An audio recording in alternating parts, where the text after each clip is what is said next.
वातावरणात बदल होत गेला ना की त्याचा आपल्या शरीरावर परिणाम दिसू लागतो. आता हा परिणाम दिसू लागतो म्हणजे नेमकं काय होतं तर बघूया आपण. वातावरणात बदल झाला की आपल्याला होते ती सर्दी आणि खोकला, त्याचबरोबर आपली जी रोगप्रतिकारक शक्ती असते ती कमी व्हायला लागते. तर ती रोगप्रतिकारक शक्ती आपल्याला कशी वाढवायची ती आज ह्या व्हिडिओमध्ये आपण बघणार आहोत. वातावरणाच्या बदलामुळे जेवढे पण आपल्याला आजार होतात त्याच्यावर एकच रामबाण उपाय म्हणजे आवळ्याचा ज्यूस. तर हा आवळ्याचा ज्यूस आपल्याला घरच्या घरी खूप सोप्या पद्धतीने कसा बनवायचा ते आपण बघणार आहोत. त्याआधी ह्या आवळ्याच्या रसाचे काय फायदे आपल्या शरीरासाठी होतात ते बघणार आहोत. आवळ्याचा रस पिण्याने आपली रोगप्रतिकारक शक्ती वाढते. त्याचबरोबर आवळ्यामध्ये असलेले अँटीऑक्सिडंट शरीरातून विषारी पदार्थ बाहेर काढून टाकण्यास आपल्याला मदत होते. आवळ्याचा रस पिल्याने पचनक्रिया सुधारते आणि आतडे निरोगी राहते. त्याचबरोबर आवळ्याचा रस पिल्याने आपली त्वचा जी असते ती खूप चांगली राहते, स्किन आपली ग्लो करायला लागते. आवळ्याचा रस पिल्याने आपले वजन नियंत्रित राहते. त्याचबरोबर हृदयाचे जे आरोग्य आपले असते ते खूप चांगले होते. आवळ्याचा रस पिल्याने सर्दी आणि खोकला होण्यापासून आपला बचाव होतो. त्याचबरोबर आजारपणात जी आपल्याला जळजळ होते ती कमी होते आणि शरीर आपलं जलद रीतीने बरं करायला मदत करतं. तर हा असा बहुगुणी आवळ्याचा रस कसा बनवायचा ते आज आपण या व्हिडिओमध्ये बघणार आहोत.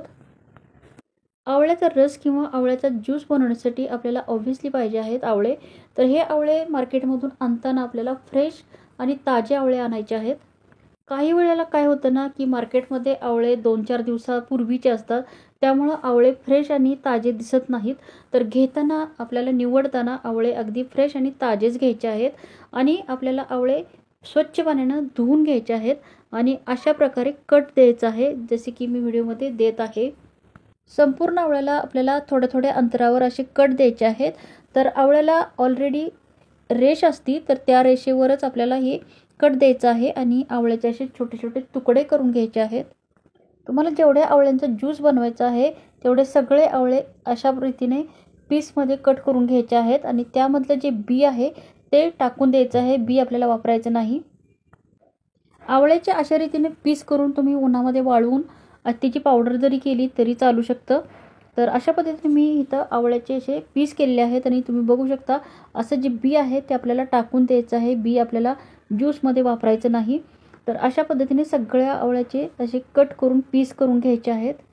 आता हे जे आवळ्याचे कट केलेले पीस आहेत ते आपल्याला ज्युसरमध्ये ॲड करायचे आहेत आणि त्याचा ज्यूस करायचा आहे.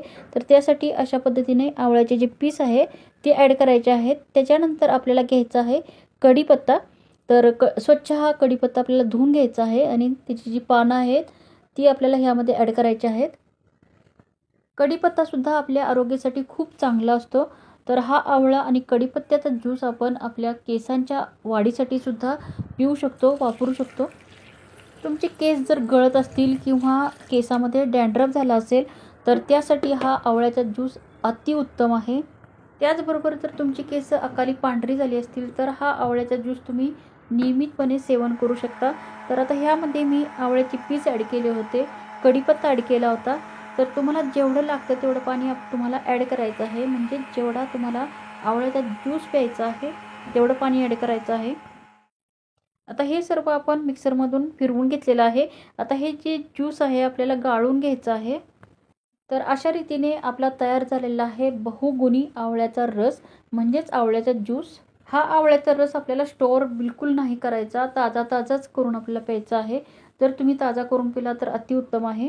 तर अशा पद्धतीने हा आवळ्याचा रस तुम्ही घरी नक्की करून बघा आणि तुमचे जे फीडबॅक आहे मला कमेंट बॉक्समध्ये नक्की कळवा. तर भेटूया पुढच्या व्हिडिओमध्ये. तोपर्यंत नमस्कार.